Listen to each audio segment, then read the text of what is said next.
If you only knew the power of the dark side, it is your destiny.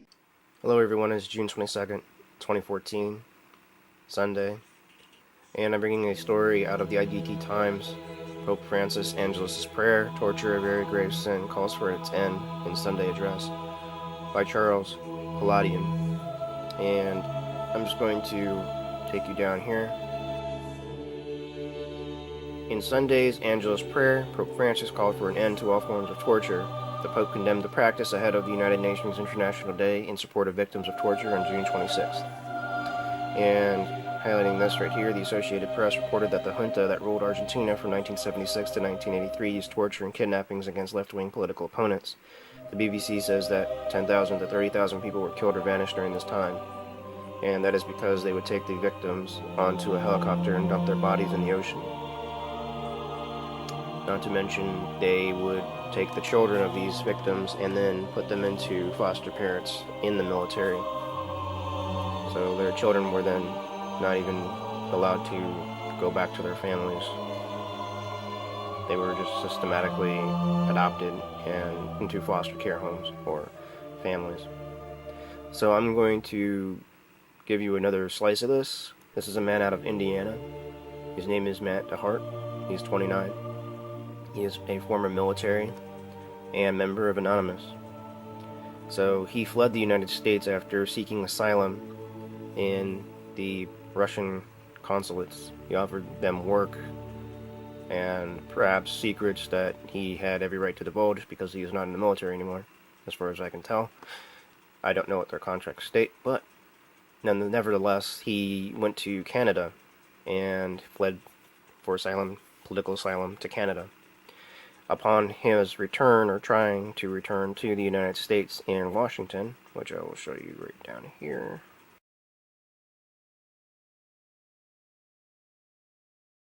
So here we have his move to Canada, where his parents frequently vacationed to enroll him in school. After making plans to attend a school on Prince Edward's Island, he traveled back across the border at Calais, Maine, in August 2010 to get his U.S. passport stamped at the Border Patrol office for a student visa to re-enter Maine. And that is where he was arrested and tortured. So here it says that Humphreys had a scan of his passport that triggered an alarm that led to his immediate apprehension by the Border Patrol agents, according to the FBI. He was interrogated by agents about his plans to sell military secrets to the Russian government. Matt had supposedly waived his right to have an attorney present and began spilling the beans. The government believes that Matt had reached an understanding with a resident agent at the embassy in Washington to relocate to Canada, where he would begin working as a spy for the Russian government through liaisons there. The FBI claims that Matt also outed many military colleagues. So, moving further along, this man was tortured by the United States government, as you can see here. And it says that he was taken into a room, held down to a chair, forcibly administered a drug through an IV, inserted into his arm before being taken into another room to be interrogated by 2 FBI agents. Throughout a lengthy interrogation, Matt claimed that he was denied access to food or water or bathroom facilities, where he defecated on the floor at the instructions of one of the interrogators after being denied access to a bathroom. He then claims bleach was poured on him and he was stripped naked and tied to a chair into submission with a bag over his head. He woke to find burn marks on his arms, and he was only offered Kool-Aid to drink. And they were trying to get passwords to his accounts and information about Anonymous and WikiLeaks. But this all started when he was investigated for mysterious child pornography that ended up appearing on his laptop. And in January 2010, Matt was home alone after his parents left for work, and when a team of FBI officers arrived at the house with a search warrant and began confiscating computers and other items, and during a search of the home. When the FBI agents left, Matt discovered after reading the search warrant that the purpose of the search related to child pornography investigation that he claimed he was shocked to discover. He tells Humphreys that he never possessed child pornography or solicited it, that there was nothing incriminating on his computers that would implicate him as being a pedophile.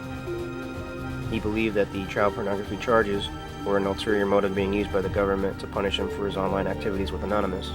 According to Matt, the FBI agents missed most sensitive information that he had in his possession, which he kept stored on thumb drives hidden behind his father's gun case. He later drove his parents' car to New Mexico, where he transferred the files on a thumb drive to 2 individuals he had met through his involvement with Anonymous. So, I'm going to take you here to Federal Jack to show you how this happens. So, when you type in 2 words right here, and I'll just type them so everybody can see them. On the search bar, hit go, you come up to this page. And of course, the first one you're going to see is a military contractor at a base masturbating to child pornography, because that's what they do all day. And that's what they try to attempt to put on other people. So I'm going to scroll down to the bottom. And the first one at the bottom is a reporter has decided to report on his findings to Congress that ICE, FBI may be setting people up with child pornography.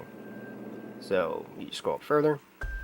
This is all happening on the Tor open browser that's supposed to be secure. And this is how they set people up. So this is another one. Child pornography is a weapon, a proven fact, and tips on how to avoid sex offender record causing weapon. So they're going after alternative media journalists with this to set them up, to shut them up. Attempted setup of Stuart Rhodes and Dan Johnson with child pornography. Once again. Cybercrimes Division investigating child pornography setup campaign. So when you go to download certain things off the internet, it can have an attachment, and the MPAA, the RIAA, the FBI, the NSA have been using it as a weapon to stick people with child pornography charges to get them to shut up or to throw them in jail as activists or activist citizen journalists. Impunity for U.S. government workers using and making child pornography. It is also known that there are a lot of terrorist organizations that will use child pornography, such as the CIA, Al-Qaeda, ISIS, perhaps, to dissuade people from looking at their communiques because they would be caught up in this. Documents show FBI and ICE sets up users with child pornography. Once again. So I will leave a link to this and go to the next story about the Pope. So this is a story off of Huffington Post, brought to you by Reuters, or Reuters as some other people like to call them. The Pope has just excommunicated the Sicilian Mafia. Sibari, Italy, June 21st. Pope Francis on Saturday took on one of Italy's most dangerous organized crime groups, calling it an example of the adoration of evil, saying mafiosi are excommunicated. The Pope, speaking about the 'Ndrangheta crime group during his Mass in southern Italy, issued the strongest attacks of organized crime since the late Pope John Paul lambasted the Sicilian Mafia in 1993. Those who live their lives follow this path of evil, as mafiosi do, are not in communion with God. They are excommunicated. Pope Francis said in impromptu comments at Mass before tens of thousands of people. Some of the other things that could be said about the Italian Mafia, or the Sicilian Mafia, is that they have been using the Vatican as a way to launder money, and he's been putting an end to that with the Swiss banks. So he's had death threats put against him. He told the crowd that evil must be fought against it, yet it must be pushed aside. We must say no to it. He branded the 'Ndrangheta as the adoration of evil and contempt for the common good, and that the Church would exert its full force in efforts to combat organized crime. Our children are asking for it.